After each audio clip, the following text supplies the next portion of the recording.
Do you think people are more open to talking about nowadays? Is it becoming less taboo? 100%. Like, because you look at like music videos now, they would have been considered free when I was a kid. So everything's a lot more. But even then, like, guys don't really talk about problems with each other. Like, you guys aren't going to sit down and tell each other, hey man, my ain't working. Yeah, it ain't gonna happen. There's still a stigma. I mean, we were obviously talking about this podcast last night, and even sitting there, even bringing up the conversation of, it did leave us all with a bit of a feeling of like, oh, this is a bit strange that we were just three lads sitting around this table discussing it, you know? Correct, yeah. So I try to give guys like just a resource they can go to, because I look at myself as like the big brother that I never had, where it's like, yo man, like how do I do this with the chick? How do I do that with the chick? Why does this work? Why does this not work? And I'm just this resource that the average guy can kind of go to. And I'm very upfront, I'm very honest, I'm very straightforward with the advice I try to give guys. And I'm not trying to put like, you know, a big bravado show on and put an ego attached to it, because otherwise guys can't really relate to it, and they feel like they can't, you know, turn to a guy like me for advice. Do you think a large proportion of men are struggling in some way or do have unanswered questions about sex? There's definitely a big problem with younger guys around pornography use. Massive problem that leads to a lot of knock-on problems. Like, I hear this from both men and women. Like, I'll hear it straight from the horse's mouth of dudes saying, yo bro, like, how do I quit porn? How, like, I'm having these problems in my bedroom, I'm watching too much pornography. That's the first thing dudes should cut out, by the way. I always say that. And then I hear it from women saying, like, my guy isn't into me anymore, or like, he can't get it up. So I'm getting it from both angles. Like, young guys are having trouble. So let's unpack that a little bit. So as a porn star, why is porn bad? If we talk about just biochemically, like, consuming endless amounts of porn is screwing with your dopamine receptors. Like, the novelty response you're supposed to get from seeing a beautiful woman, you shouldn't be getting endless amounts of internet pornography to achieve like an erection. It's just an average naked woman in front of you should get you raging. When I was a kid, it was like, if you saw an ankle in like geography class, like, you're hitting the desk, you know? Yeah. That's the way we're meant to be as men. Like, think of the average guy today has seen more boobs than Genghis Khan ever did. Yeah, I remember. That's ridiculous. I remember at school when someone brought in a Nuts magazine and everyone's like, look at it, oh, look at the boobs, look at this. But now you just see that online. It's accessible to everyone, even obviously younger people. I think the average age a young man is seeing his like first pornographic material is something like 10, 11, 12. And it's on a mobile phone. It's been shown to him by someone else at school. And that's a big problem.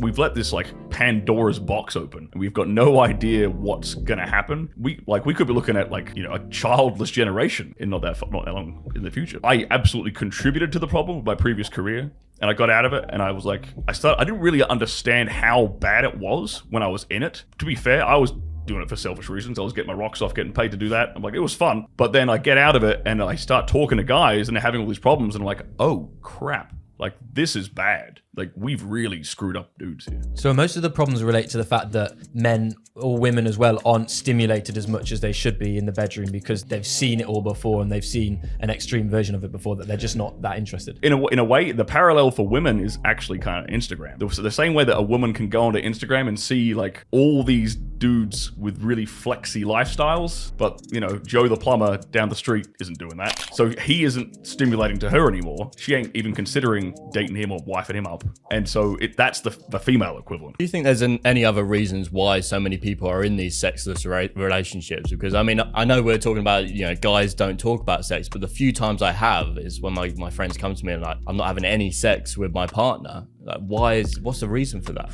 There's a bunch of reasons that could be. It could be a sex drive thing on his part. Doesn't sound like it from if he's coming to you and he's like, she's not, you know, keen. I mean, sometimes it's even like, oh yeah, we just don't do that anymore. You know, they don't even think about it. Okay, well that means the passion's gone from both of them, right? And this can start, there's two ways this can come about. One, it could be the guy is really just taking it for granted, because a guy has to work. Like, being a man is about working in all aspects. Like, it kind of sucks, but that's the reality of the world you live in. Like, you can choose to live in reality or not, but being a man is about like constantly trying to work and constantly trying to improve every aspect of your life, right? And putting effort into every aspect of your life. Otherwise it's gonna fall by the wayside, right? And a relationship is just the same. The sexual chemistry in the relationship is just the same. So if he's not inspiring that passion in his woman, well, that's the start. He's starting to take it for granted, starting to be, maybe he's just falling into habits and routine. And habits and routine like a habitual sex life is the most unattractive, uninspiring thing. It becomes complacent. It becomes boring for the woman. Even something as really as simple as just passionately taking your woman in the kitchen when she's like cooking or something, obviously consensually. I hate that I have to say that on like the internet, because to me it's like obvious, but we have to say that. Like, but just taking her like on a whim, randomly, passionately, that's kind of spontaneity is what can re-inject that passion back into the sex life of an otherwise dull relationship. But the guy has to be the one to kind of take the initiative there to inspire that back out of his woman again. Is this a conversation that couples should have though? Should the man or the woman, you know, say to their partner, I'm not enjoying sex, we're not having enough sex? Or does that conversation in itself almost kill the mood by putting the elephant in the room? Should you just, you know, work behind the scenes to make sure that it's improving yourself? I think you're both fully aware that you're not having good sex. You're both fully aware you're not having enough sex. Yeah. Like it is the elephant in the room. You already know it. Yeah. And I think, okay, well, it's the man's job to do something about it, because in my opinion, the man is the leader of the relationship. He's the leader of the household. So, okay, well, are you going to defer that problem onto her? And it's going to make it worse. You know, my approach to it is to teach guys how to be more of a passionate, more of a dominant lover with their woman, so that it can inspire that out of her again. I remember, like, this is a weird thing to talk about, but I remember my mother used to read all these Mills and Boon novels. Yeah, my mum reads those. I don't know what that is. Like She might want me cutting that out, but old school romantic novels, right? And I remember picking one up one day because I used to see my mum just read these all day, and I'm like, what is this thing she's reading? It's got Fabio on the cover or something, some dude who looks like a pirate, and I'm like reading it. This is the most trashy erotic thing I've ever seen in my life, and it's like Housewives read that stuff, or at least they used to. I don't know what they're doing now, but they definitely I mean, did. 50 Shades of Grey went huge, didn't it? Right. Which is a similar kind of thing. But it's because they're looking for that kind of passion, that adventure, that mystery, that unpredictability in their life, and you can get that from a man a partner you've been with for decades. You can still get it. It's just about trying to stop yourself from falling into that routine. And especially as a guy, that's one of the hardest things, is to not fall into the routine. Because we get in a rhythm, we like doing this position, that position, and we have great time, got our rocks off, game over. But if you got to switch it up a bit every now and then. Throw a spanner in the works every now and then. So maybe you don't have to do it all the time, but every now and then you mix it up just to keep it fresh, keep add it a bit of interesting. spice in. Yeah. Presumably there's got to be a point of no return. Let's say someone's been married for 30 years and they've got kids, and a lot of couples are arguably slightly repulsed by each other. They're together, but they really, you know, she'd probably just be really put off by it. Is there a point where it's just like, look, we've just got to break this up now. There's no saving this relationship. Well, if you're both sexually repulsed by each other, I would suggest you both get in the gym. Right. Obviously, you can be like 50, 60, 70 and still good looking. Especially as a dude and a woman, if you just take care of your body. If you're getting that long into a relationship and you find like the physical attraction is waning, well, one of you needs to hit the gym to inspire the other one to hit the gym. Whoever gets fit first, if you have two like overweight people, right, and whichever one gets fit first is going to start getting more attention from the opposite sex, and that is going to kick the fire up the other one's ass. Jealousy works. Jealousy really works. I think that's another thing we should talk about. Is it's important, I think, for a man to not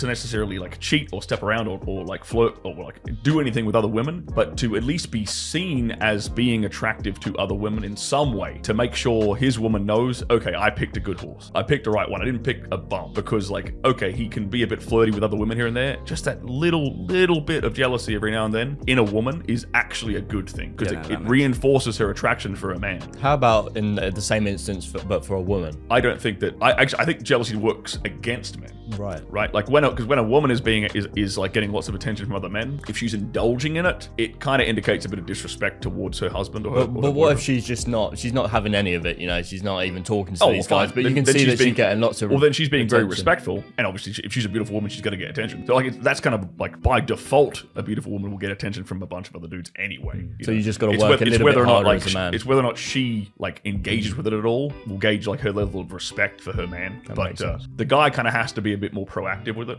because most guys don't really get attention from women unless they proactively go out and do something about it. So you kind of have to engineer scenarios in which she can see that you still got it.